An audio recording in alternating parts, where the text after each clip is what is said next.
Oke, berikutnya kita akan bahas soal kasus nomor 5. Kita baca dulu soal kasusnya.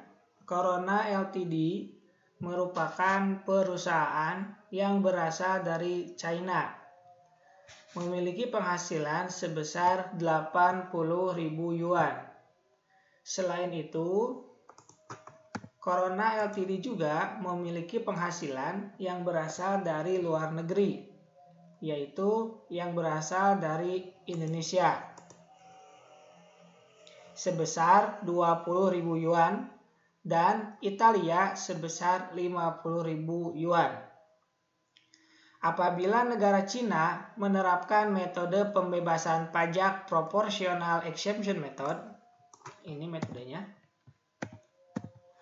berapakah pajak yang masih harus dibayar oleh Corona Ltd? Dengan asumsi tarif pajak badan di negara Cina sebesar 20%.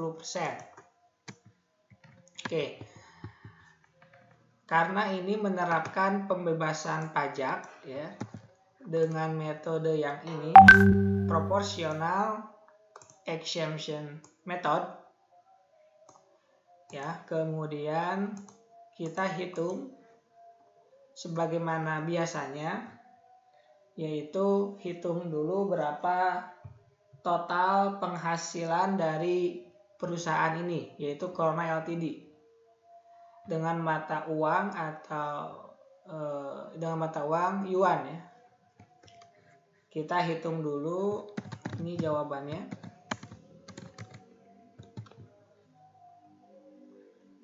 Jawabannya, kita hitung dulu penghasilan dari Cina itu 80.000 yuan. Kemudian penghasilan Indonesia 20.000 yuan. Kemudian penghasilan Italia yaitu 50.000 yuan. 50.000 yuan. Jadi total penghasilannya yaitu 150.000 yuan. Nah, setelah kita tahu berapa total penghasilannya, maka kita bisa hitung metode pembebasan pajaknya. Di sini menggunakan proportional exemption method. Kita hitung dulu PPh atas penghasilan dalam negeri. Dalam negerinya di mana? Dalam negerinya itu bukan Indonesia, tapi Cina. Kenapa? Karena kita lagi bahas Corona Ltd. Corona Ltd itu berasal dari Cina.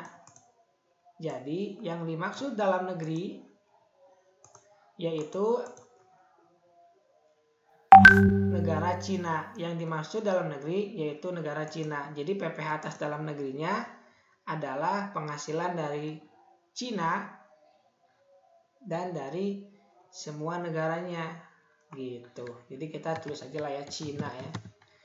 PPh atas penghasilan Corona lah, Corona Ltd.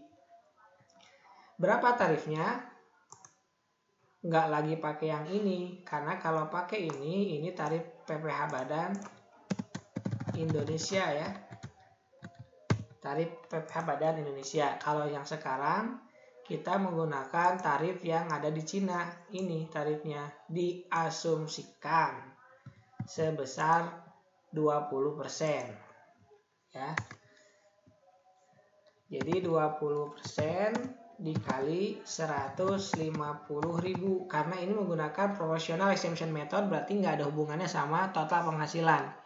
Total penghasilan tetap aja sama, kita jumlahin dan diperhitungkan. Yang beda adalah pada saat nanti penghitungan pembebasan pajaknya. Oke, kita lanjutkan. 20% dikali 150.000 sama dengan 30.000 yuan ya. Kemudian kita hitung baru pembebasan pajak metode proporsional. Berarti negara Indonesia dalam negerinya Cina, ya. Berarti yang kita hitung adalah luar negerinya, karena metode pembebasan pajak metode proporsional yang udah dibayar di luar negeri kita jadikan pembebasan. Itu yang dimaksud pembebasan pajak. Berarti di Indonesia berarti berapa? 20.000 ya. 20.000 dibagi 150.000. Ini 20.000 dari mana? Ya. 20.000 itu dari sini. Kemudian 150.000 dari mana? Warna apa ya? Warna hijau ya. Dari sini. Baru dikali 30.000. Dikali 30.000. 30.000 apa? Ini. Kita kasih tanda juga ya. Biar tidak bingung. Ini yang 30.000 dari mana? Maka hasilnya adalah berapa? 4.000 ya.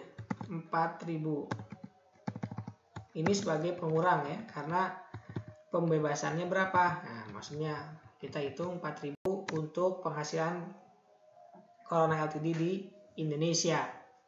Kemudian untuk yang berada di Italia juga sama gitu. Berarti 50.000 dibagi 150.000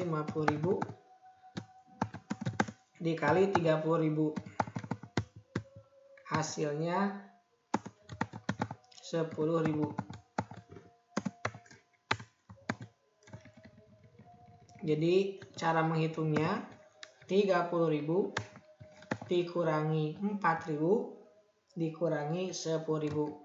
Jadi pajak yang masih harus dibayar apabila menggunakan metode proportional exemption method adalah sebesar 16.000 yuan. Ini jawabannya. 16.000 yuan. Karena yang ditanyakan berapakah pajak yang masih harus dibayar. Pertanyaannya ini, jawabannya ini.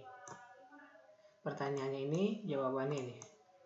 Oke, itu jawaban soal untuk kasus nomor 5.